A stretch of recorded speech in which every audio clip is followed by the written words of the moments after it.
오직 성령이 너희에게 임하시면이라는 제목으로 하나님 말씀 증거할 때 많은 은혜 받으시기를 바랍니다.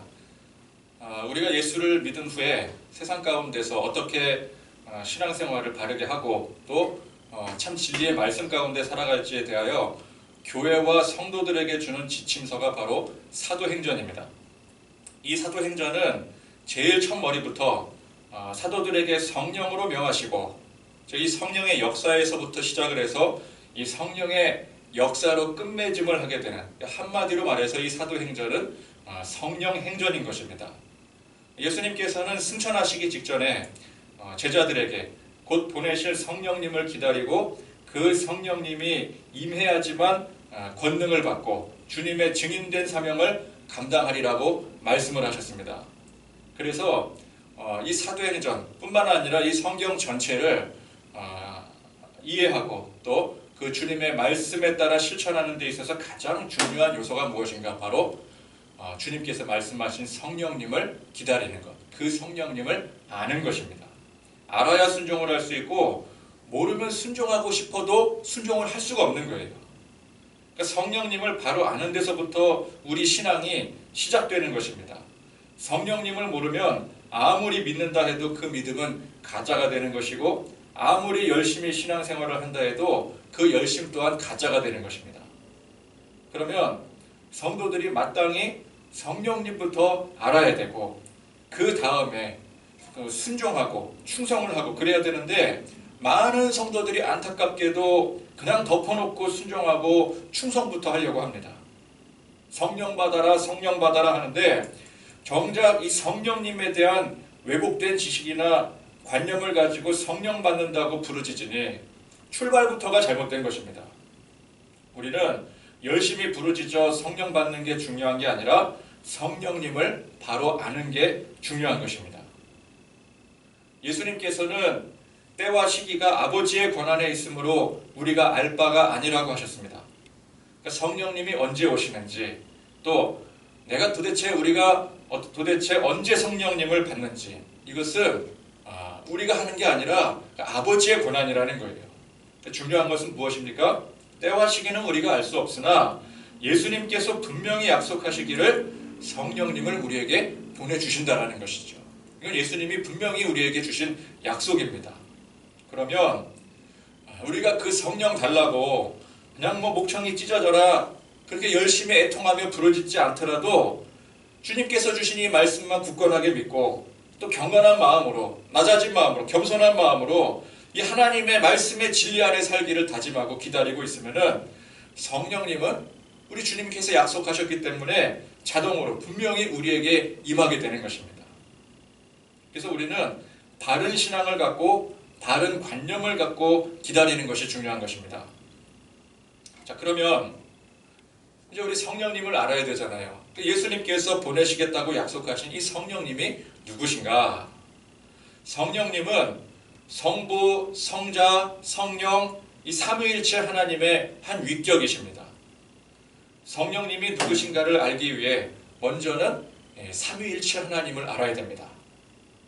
성경에 하나님을 한 분이라고 칭할 때에 정확히는 이 삼위일체 하나님을 뜻하는 것입니다. 성부, 성자, 성령님이 일체이신 한 하나님이신 것입니다. 그러면 우리는 이제 이렇게 생각할 수가 있죠. 성부, 성자, 성령님이시니 그 세 하나님이 아니시냐? 그렇게 생각할 수밖에 없습니다. 그러나 이 삼위일체 하나님은 우리가 가진 지식이나 지혜, 어떤 차원의 한계를 가지고는 설명할 수가 없는 개념이에요. 하나님은 우리의 모든 생각과 또한 지식과 차원까지 완전히 초월하신 분이시기 때문에 그러니까 하나님이 사실은 우리가 가진 지식과 모든 환경, 개념, 차원, 시간, 공간 이런 걸 하나님이 다 창조를 하신 거예요. 그러니까 그 위에 초월하신 분이 하나님이십니다. 그렇기 때문에 우리가 생각하고 있는 그 한계를 가진 그 개념으로는 하나님에 대해서 바르게 올바르게 설명할 수가 없는 거예요. 설명도 못하고 이해도 못하는 겁니다. 우리의 차원을 이미 초월하신 분이시기 때문에. 그래서 우리는 우리의 이 범주를 벗어난 이 신비를 결국 신비가 되는 것이죠. 진리인데 신비가 되는 거예요. 이 신비를 해석할 수도 없고 이해할 수도 없기 때문에 그냥 주신 대로 받아들여야 되는 거예요. 말씀에 주신 대로 받아들여야 되는 것입니다. 그 말씀에 어떻게 주셨느냐? 새 위격을 가지셨는데 세 분이 아니라 한 분이시라는 거예요. 그럼 우리가 가진 개념으로는 이게 도대체 무슨 말인지 이해를 할 수가 없어요. 이해를 하려고 하는 게 아니라 그냥 그대로 받아들여야 되는 거예요. 이게 우리가 하나님을 대하는 올바른 태도인 것입니다. 내가 알려고 하는 것이 아니라 그냥 주신 말씀대로 받아들이고 순종하는 것. 자, 이 새 위격이신 삼위일체 하나님은 태초 전부터 영원부터 영원까지 존재하시는 분이십니다. 제가 지금 쭉 설명드리는 것은 학자들이 연구를 해서, 많은 사람들이 연구를 해서 그럴 것이다 라고 추측하는 개념이 아니에요. 오직 이 성경 말씀에서 주신 것을 가지고 설명을 하는 거예요. 그러니까 우리는 성경의 범주를 벗어나면 안 됩니다. 성경에서 알려주시는 것까지 우리가 알 수가 있는 거예요. 그 이상은 우리가 알 수가 없는 거예요. 그 이상은 추론해서도 안 되는 거예요. 그래서 제가 지금 설명드리는 것은 성경 안에서 설명을 드리는 것입니다. 그래서 이 새 위격이신 삼위일체 하나님은 태초 전부터, 즉 영원부터 영원까지 존재하시는 분이시다. 어떤 사람들은 또 이렇게 굳이 이제 이해를 하려고 하니까 이렇게 설명하기도 해요. 구약 시대에는 원래는 하나님 한 분, 성부 하나님이 한 분 계셨었는데, 그때는 뭐 성부라는 개념도 없고 그냥 하나님 한 분이셨는데, 이제 신약에 이르러서 성자 예수님이 나게 되시고, 또 예수님이 승천하신 이후에 성령님이 그 후에 나타나셨다. 그렇게 생각을 하는 사람들이 굉장히 많습니다. 그냥 은연중에 그렇게 생각하고 사는 사람들이 많아요. 그러나 성부, 성자, 성령 하나님은 원래부터, 태초 전부터, 영원부터 영원까지 계신 분이시라는 거예요. 그러니까 구약 성경에 성자, 성령님이 물론 이제 성신이라고도 기록이 되어 있지만 언급이 안 되어 있잖아요. 그렇다고 해서 안 계시는 게 아니에요. 그래서 뭐 누가 먼저냐, 누가 위냐 이런 개념이 없습니다. 그러니까 누가 먼저냐, 누가 위냐라고 지칭하는 순간부터 이미 하나님은 한 분이 아니라 세 분이 되시는 거예요. 그래서 예로부터 어떻게든 이 삼위일체 하나님, 이 성부, 성자, 성령님에 대해서 그걸 좀 설명하려고 하고 또 이해하려고 노력을 해왔는데 이게 전부 다 잘못된 오류들입니다. 이걸 우리가 짚고 넘어가야 돼요. 성령님에 대해서, 성부, 성자, 성령님이 삼위일체 하나님에 대해서 어떻게 해서든지 우리가 이해할 수 있는 개념으로 설명하려고 하고 이해하려고 하는 모든 그런 움직임들이 다 오류다. 이걸 인정하고 가야 됩니다. 대표적으로 크게 두 가지 오류를 들 수가 있는데, 자, 첫 번째, 먼저 하나님은 오직 한 분이시다 라는 이 명제를 가지고 이 삼위일체를 해석하려고 하는 것입니다. 그러니까 하나님은 한 분이시기 때문에 세 분으로 따로 독립되었다고 인정하거나 설명할 수가 없는 거예요. 그래서 어떻게 설명을 하느냐? 앞서 뭐 사람들이 보통 이해하고 있다는 그 방식과 비슷한 거예요. 그러니까 하나님이 성부로서 계시다가 성자로서 이 땅에 오시고 다시 성령으로 역사하신다는 거예요. 즉 한 분이신데, 여전히 한 분이신데 세 역할을 때에 따라 나눠서 하신다는 것입니다. 그러니까 뭐 연극 같은 데서 1인 3역을 하는 것과 비슷한 이치예요. 한 사람의 배우가 세 역할을 따로따로 하는 거죠. 그러면 이제 그 세 인물이 같은 장소에 등장할 수는 없어요. 그죠? 다 한 사람이 따로따로 그 역할을 하는 거니까. 그러니까 하나님을 그렇게 설명을 하는 거예요. 그래서 구약 시대에는 성부로 계시다가 이 복음서 이 당시에는 성자로 오시는 거예요. 하늘에 계셨던 분이.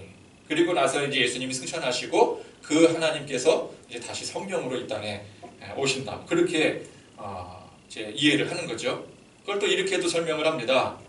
물이 액체 상태로 있기도 하고 또 수증기 같은 기체 상태로 있기도 하고 또 얼음과 같은 고체 상태로도 있을 수 있지만 모두가 다 결국은 하나의 같은 물이다. 그런 식으로 설명하기도 해요. 자, 이를 전문 용어로, 신학적 용어로 양태론이라고 합니다. 하나님의 양태가 각각 다르게 나타난다. 뭐 그 뜻이에요. 그러면 이해하기가 쉬울 것 같아요. 우리가 성경을 이해할 때도 좀 전에 말씀드린 바와 같이 구약 시대에는 성부 하나님, 복음서에서는 성자 하나님, 지금 현재는 성령 하나님. 얼마나 간단하고 이해하기가 쉬워요? 그런데 이 양태론은 일단은 결정적으로 성경에서 한 장면에서 그 오류가 결정적으로 드러나게 됩니다.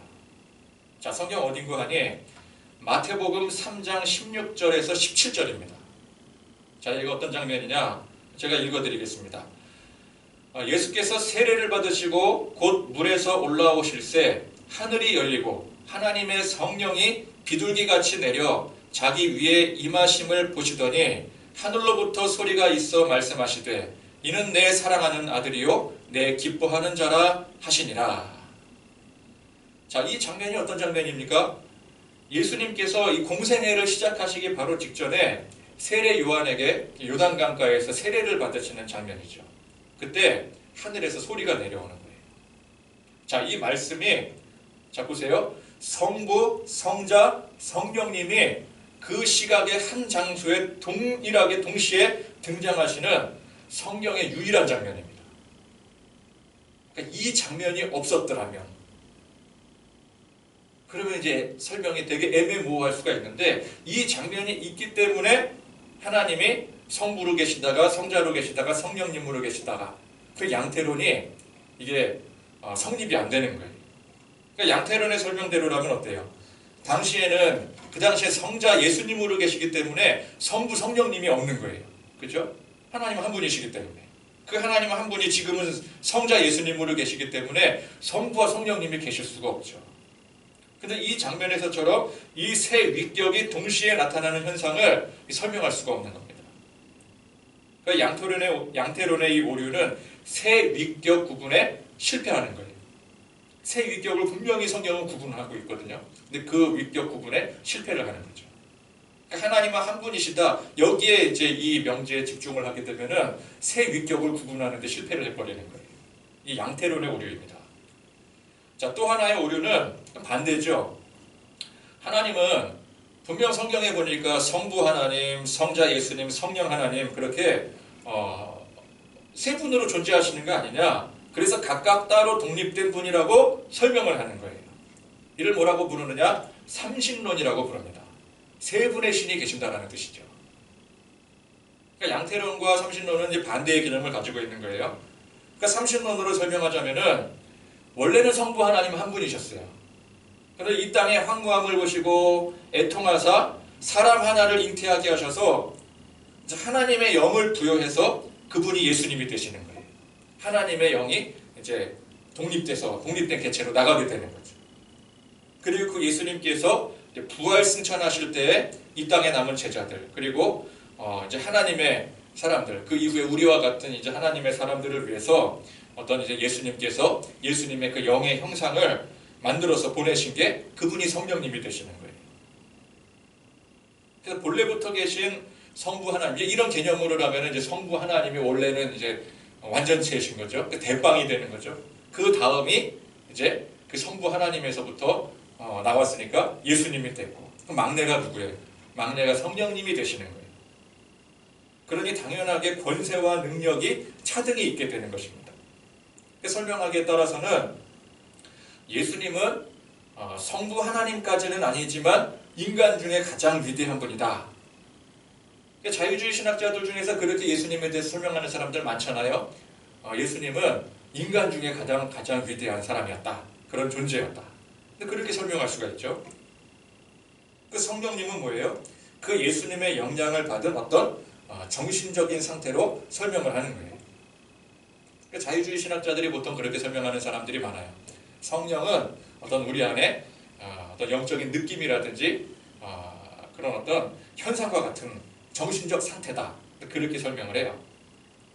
자, 이 삼신론은 제가 지금 말하는 건 이게 옳다 절대 아닌 거죠.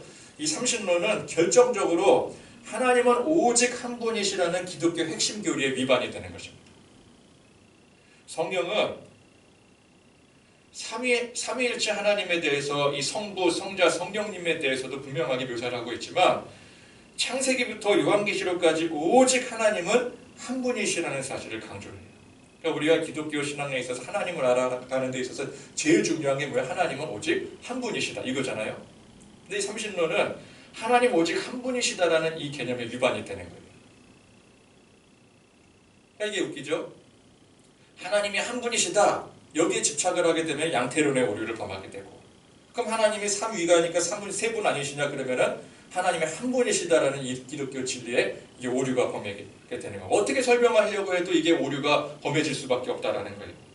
그러니까 이 모두가 삼위일체 하나님을 우리가 가진 지식, 생각, 그 관념 안에서 해석하려고 하니까 생기는 오류들인 것입니다. 삼위로 해석하면은 삼신론이 되고, 일체로 해석을 하게 되면은 양태론의 오류를 범하게 되는 거예요. 그래서 우리가 잘 보면은요, 하나님을 믿는다라고 하는 상당수의 성도들이 이 삼신론이나 양태론의 오류를 골고루 혼합해서 범하고 있습니다. 알게 모르게 삼신론 혹은 이 양태론의 오류를 범하고 있는 거예요. 이거는 다른 사람들, 어떤 이단들의 얘기가 아니라 바로 우리의 이야기입니다. 우리가 하나님이나 또 예수님, 성령님에 대해서, 이 삼위일체 하나님에 대해서 지금까지 생각해왔던 이미지가 대부분 아마 이 두 오류에 묶여 있을 거예요. 그러니까 우리는 너무나도 자연스럽게 하나님을 세 분으로 생각하고 묘사하기도 하고, 또 동시에 그와 반대로 이 세 위격의 구분을 못한 채 한 하나님으로만 생각을 하는 거예요. 왜요? 우리의 머리의 한계, 지식의 한계, 우리의 인식의 한계로 자꾸만 그걸 설명하려고, 이해하려고 하니까. 그러니까 안 되는 거예요. 그래서 우리는 세 위격을 가지신 이 삼위일체 하나님이라는 관념을 이해를 하지 못하더라도 그냥 받아들여야 됩니다. 이해하지 못하는 상태에서 받아들여야 되는 거예요. 그럼 이해를 하지 못하는데 이거 어떡하냐? 괜찮습니다. 지금 이걸 설명하는 저나 다른 목사님들이나 신학자들도 이게 이해하고 설명하는 게 아니에요. 이해하지 못한 상태에서 그냥 받아들이는 거예요. 성경이 주어진 대로 받아들이는 거예요. 여러분, 이해를 못하는 게 당연한 것입니다. 우리의 차원을 넘어선 전능하신 하나님에 대해서 우리가 어떻게 다 이해를 하겠습니까? 그러니까 이해하겠다고 도전하는 순간부터 이미 오류를 범하게 되는 거예요. 이 세 위격이신 삼위일체 하나님이라는 이 관념을, 이 개념을 받아들이지 못해서 생기는 그런 여러 오류들 때문에 오늘날 우리가 하나님에 대해서, 또 예수님에 대해서, 특히나 성령님에 대해서 갈피를 못 잡고 있는 것입니다. 그러니 당연히 신앙의 근간이 흔들리게 되고 잘못되고 왜곡된 열심만 앞서게 되는 것이죠. 신앙이 제대로 성장할 수가 없는 거예요. 그래서 우리가 보통 성령님을 어떻게 생각하고 받아들이고 있느냐, 이것만 보더라도 삼위일체 하나님에 대해서 얼마나 잘못된 오류를 갖고 있느냐를 알 수가 있는 것입니다. 자, 많은 사람들이 성령님을 어떤 현상 정도로 이해를 합니다. 우리 안에 어떤 가슴 뜨겁게 느껴지는 그런 감정들이라든지 어떤 드러나는 능력과 같은 것들을 성령의 현상이라고 이야기를 하죠. 또는 성령 충만이라고 합니다. 야, 저 사람 성령 받았어, 뭐 성령 충만해 라고 할 때 어떤 이미지가 떠오르십니까?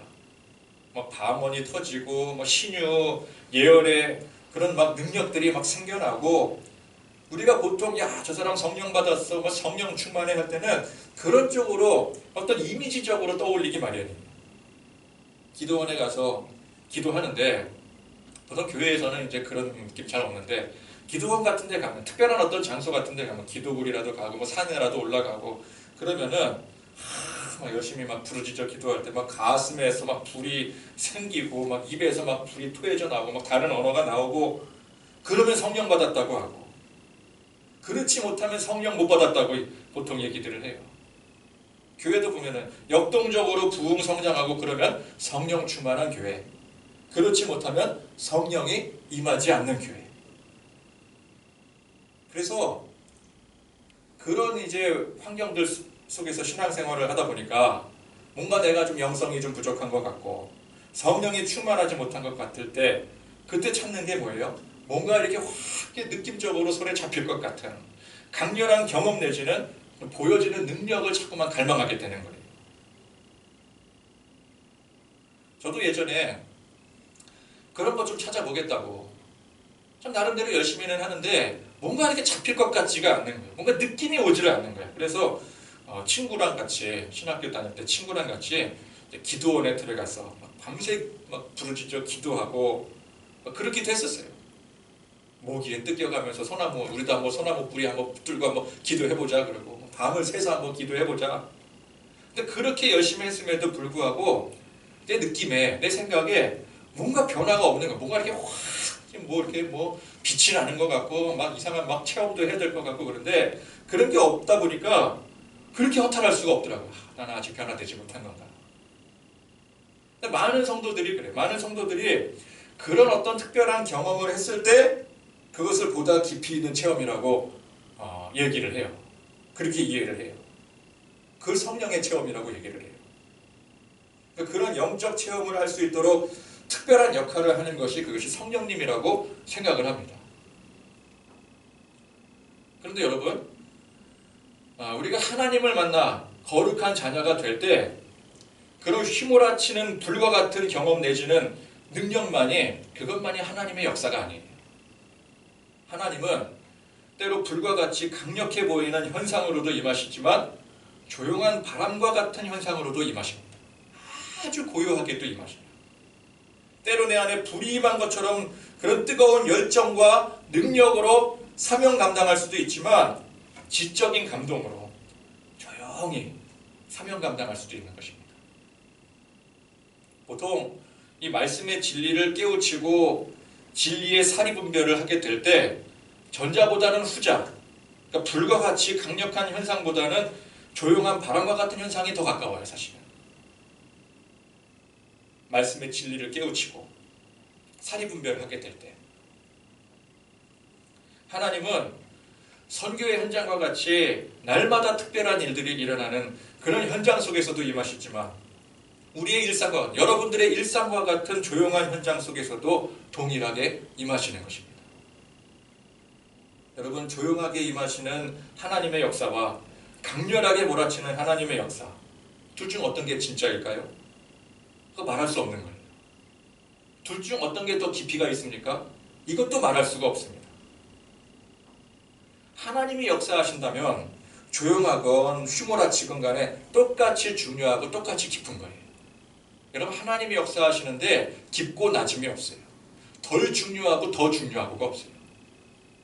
진짜냐 가짜냐만 있는 거예요. 아무리 불과 같이 막 휘몰아치는 것 같은데 그게 성령이 하나님이 역사하시는 게 아니라면 그건 가짜인 거예요. 근데 많은 사람들은 이 중에서 뭐 불과 같이 강력하게 휘몰아치는 영역을 그걸 진짜라고 생각을 해죠. 느낌이 오니까. 그걸 성령님의 역사라고 생각을 해요. 그러니까 많고 많은 하나님의 역사들 가운데 하나님의 역사가 뭐 넓고 다양하다라는 건 사람들이 인정하는데 그 중에서 특별히 막 그런 어떤 막 느낌적인 막 그런 뭐 능력적인 그런 부분에서만큼은 그걸 특별하다라고 사람들이 보통 생각을 하잖아요. 많은 사람들이 그런 특별한 부분을 관장하는 분이 성령님이라고 생각하고 있는 거죠. 그럼 이런 개념이 되는 거예요. 성부 하나님이야 애초부터 뭐 하늘에 계셨고 이 하늘이라는 개념 자체도 이것도 참 우리의 그 인식 구조 안에서의 그런 공간적인 개념이지 실제로는 그런 개념이 아닌데도 그냥 우리가 쉽게 생각하기에 이제 그렇게 표현을 하는데 어쨌건 간에 성부 하나님은 애초부터 하늘에 계셨고 성자께서는 이 땅에 오셔서 우리를 관장하시다가 제자들을 관장하시다가 승천하셨으니 그분도 하늘에 계시고 그래서 그분도 하늘의 일을 관장을 하시니 이 세상 가운데 우리 가운데 능력으로 역사하는 일은 성령 네가 감당해라. 근데 그러시게 되는 거죠. 그럼 앞서 말씀드린 삼신론의 오류를 범하게 되게 되는 거예요.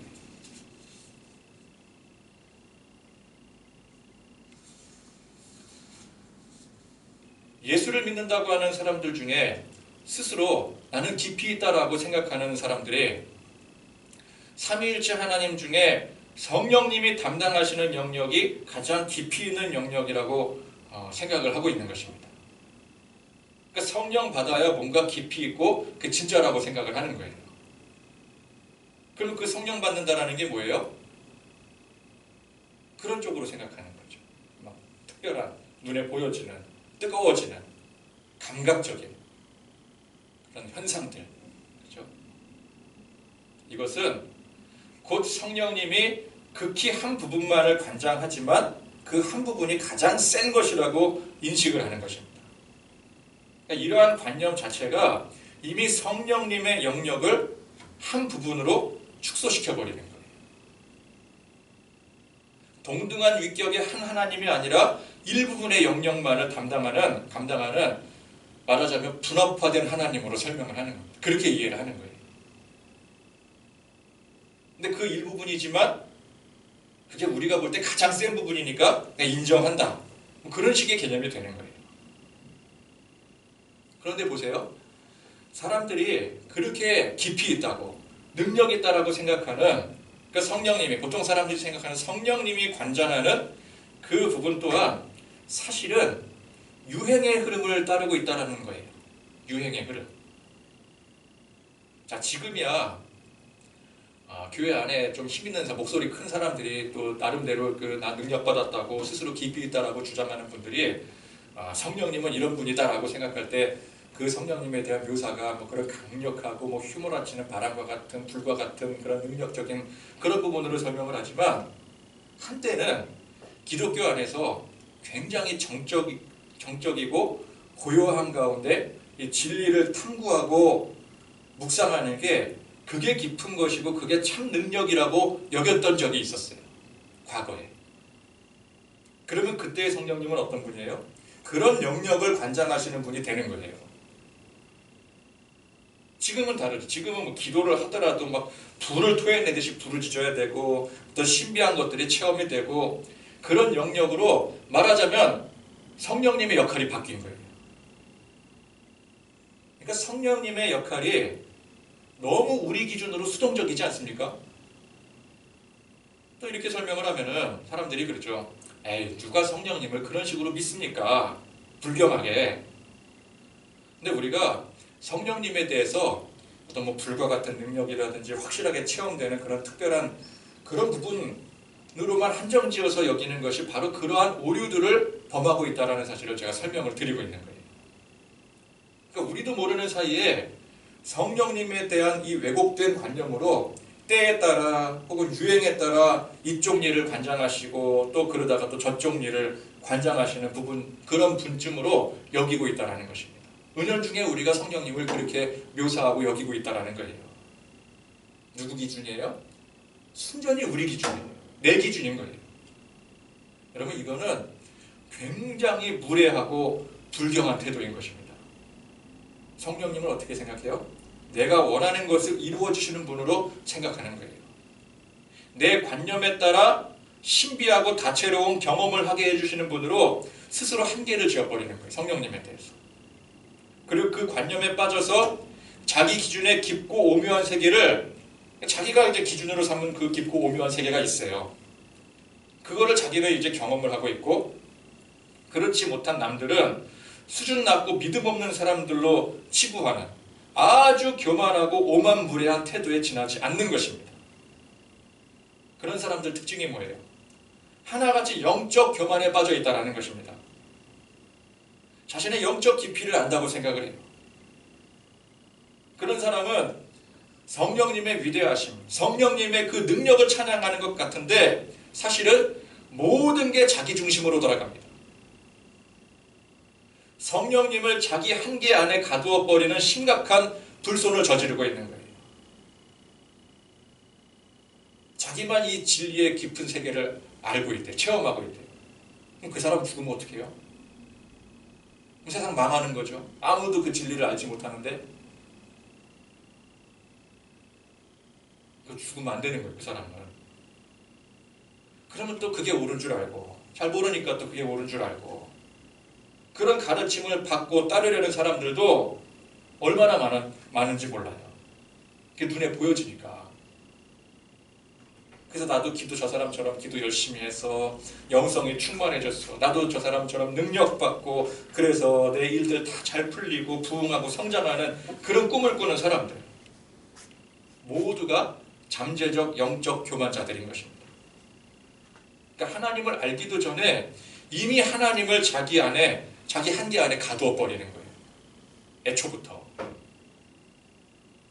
여러분, 우리는 성령님에 대해서 얼마나 왜곡된 관념을 갖고 신앙생활을 해왔는지를 돌아봐야 됩니다. 성령님을 통해 내가 얻으려고 하는 것들이 무엇입니까? 세상 성공입니까? 애초에 성령님을 통해 내가 뭔가를 얻으려고 한다는 그 자체가 이게 올바른 신앙이 아닌 거예요. 세상 성공을 원하기도 하고, 남들은 갖지 못한 어떤 특별한 능력을 원하기도 하고, 능력 주세요, 능력 주세요 그러잖아요. 여러분, 남들에게는 안 주는데 나에게만 특별히 주시는 분이 성령님이시라면은, 그런 나는 도대체 얼마나 특별해져야 성령님이 그런 것들을 나에게만 주시겠습니까? 생각을 해보세요. 얼마나 노력하면 그 경지에 오를 수 있을까요? 도대체 나는 얼마나 특별해져야 되는 거예요? 남들은 모르는 특별한 것을 알 정도가 되려면은. 그래서 그런 인식을 가진 사람은 자기 노력, 자기 열심이 그게 주가 되는 거예요. 그리고 그 특권의식에서 결코 벗어날 수가 없습니다. 내가 어떻게 얻은 건데. 이렇게 열심히 해서 성공하고 잘 된 게 이게 나에게 주어진 특권이 되는 거예요. 이 능력이. 여러분, 우리는 하나님 앞에 가면 갈수록 낮아지고 알면 알수록 더 낮아지고 겸손해져야 되는데, 이상하게 그 사람은 하나님 앞에 설수록 높아만 가고 도대체가 낮아질 줄을 모르는 거예요. 그런 걸 성령 충만이라고 하고 성령의 능력이라고 하니 얼마나 이 성령님에 대해 왜곡된 관념과 불경한 태도를 가지고 있는 것입니까? 이는 성령님에 대한 무지뿐만 아니라 삼위일체 하나님에 대한 전반적인 무지를 여실히 드러내고 있는 거예요. 오늘 말씀에 오직 성령이 너희에게 임하시면 너희가 권능을 받고. 자, 여기서 말씀하고 있는 이 성령의 권능은 지금까지 얘기했던 우리가 보통 생각하는 그런 것들이 아니에요. 성령의 권능이 뭐냐? 라고 물어보면 대부분 어떤 특별한 부분들, 특정한 것들만 얘기들을 해요. 그러나 그렇게 여기는 그 관념 자체가 성령 하나님을 왜곡시키고 축소시키는 심각한 오류를 범하고 있다는 것을 우리가 알아야 되는 것입니다. 삼위일체 성령 하나님은 그저 우리가 원하고 어떤 혹할 만한 특별한 능력을 주시기 위해 우리에게 임하시는 분이 아니세요. 성령님은 우리가 생각하는 것보다 훨씬 더 포괄적이고 크신 분이십니다. 일부분만 주관하시는 분이 아니세요.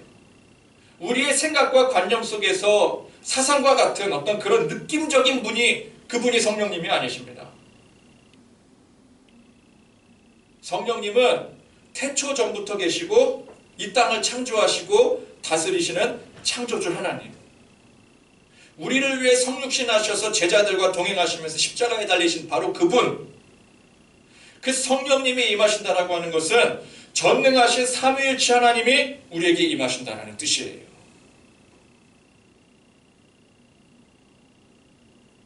그분의 지혜와 능력이 그분의 뜻대로 우리에게 임하시는 것입니다. 어떻게 임하십니까? 느낌으로, 뭔가 가슴속에 타오르는 듯한 불과 같은 열정으로, 딱 느낌에 이거다라고 하는 어떤 능력으로, 물론 그런 방식으로도 임하시지만 그것만이 아니에요. 그게 전부가 아니에요. 보편적으로는 어떻게 임하셔요? 말씀으로 임하십니다. 이 보편적이라는 것은 하나님이 택하신 모든 사람에게 공평하게라는 뜻이에요. 어떤 사람들에게만 특별히 임하는 게 아니에요. 하나님을 믿고 예수님의 말씀에 따라 기다리는 모든 사람에게 공평하게 임하시는 것입니다. 성령님은 그렇게 임하시는 거예요. 이게 진짜 능력입니다. 입에서 불이 나가고 손에서 치유의 광선이 나가고 그런 특별해 보이는 것만이 그것만이 능력이 아니라 우리에게 주신 오늘 이 진리의 말씀을 통해서 이 참 진리를 깨달아 알아가고 그 뜻대로 각자 세상 속에서 믿음으로 사는 그 자체가 성령님께서 오늘 우리에게 주시는 참 능력인 거예요. 사람들이 보통 특별하게 생각하는 것들이 그게 가짜다, 그게 아니, 그 의미가 아닙니다. 그것만이 능력이 아니라는 뜻이에요. 포괄적이고 다양한 성령님의 능력 가운데 여러분 높고 낮음이라는 개념이 없어요. 어떤 것은 귀하고 어떤 것은 덜한 개념이 없습니다. 어떤 것은 깊고 오묘하고 어떤 것은 덜 깊고 오묘하고 그런 게 없어요. 성령님께서 주신 것이라면 모두가 높고 깊고 귀한 것입니다. 불을 지져 입에서 불을 토해내듯이 기도하는 것도 귀한 것이고 조용히 묵상하는 가운데 기도하는 것도 귀한 거예요. 불과 같은 열정으로 교회에 부흥시키고 전도의 열매를 맺어가는 것도 귀한 것이지만 조용히 있는 곳에서 말씀의 도를 따라 사는 것도 똑같이 귀한 것입니다. 우리가 성령의 능력을 사모하는 것은 참 귀한 일입니다. 그러나 그 능력을 내가 원하는 것, 또 내가 생각하고 한계 짓는 그 이미지 안에 좋게 여기는 것으로 그것으로 한계를 짓고 만다면은 그 성령님을 모독하는 일이 되는 거예요. 그 성령님의 능력을 사모하지 않으니만 못한 거예요. 그래서 우리는 먼저 성령님을 바로 알아야 되고 성령님을 바로 안다는 것은 바로 삼위일체 하나님을 바로 알고 그분을 높이고 그분 앞에 나를 낮춤을 의미하는 것입니다. 삼위일체 하나님을 바로 아는 것은 그분을 완전히 이해하는 게 아니에요. 이해가 당연히 안 되는 것을 그냥 그대로 받아들이는 것입니다. 내 생각, 내 지식, 관념으로 그 한계를 지어서 이해를 하려고 드는 것이 아니라 성경 말씀이 알려주시는 그대로 그냥 받아들이는 거예요. 이해 못하더라도 받아들이는 거예요. 하나님을 아는 지식은 여기에서부터 시작이 되는 것입니다. 겸손에서부터 시작되는 거예요. 그리고 하나님을 바로 알 때 우리는 자연스럽게 성령님이 어떤 분이신지를 알게 되고 그분께서 우리에게 주시고자 하는 그 능력을 바르게 사모하고 받아들이고 감당할 수가 있는 것입니다. 여러분, 성령님의 무한하신 은혜와 능력을 날마다 사모하시기를 바랍니다. 그리고 그것이 오히려 성령님을 모독하는 일이 되지 않기 위해서 느낌과 감정에 치우치지 않고 성경 말씀의 진리를 통해 하나님을 더욱더 알아가고 성령님을 깊이 알기를 사모하는 그런 저와 여러분들이 되실 수 있기를 간절히 축원드립니다. 기도하겠습니다. 하나님 아버지, 말씀 속에서 우리가 하나님을 알고 또 성령님의 역사하심을 알고 기다릴 줄 아는 낮아지고 겸손한 마음으로 주님의 말씀을 듣고 기다리고 순종하는 하나님의 백성들 될 수 있도록 인도하여 주시옵소서. 우리 주 예수 그리스도의 은혜와 하나님의 사랑과 성령의 교통하심이 진리의 영이 임해 성령 충만, 은혜 충만으로 살아가기를 소망하는 모든 성도들 머리머리 위에 지금부터 영원토록 함께 하시기를 간절히 축원하옵나이다. 아멘.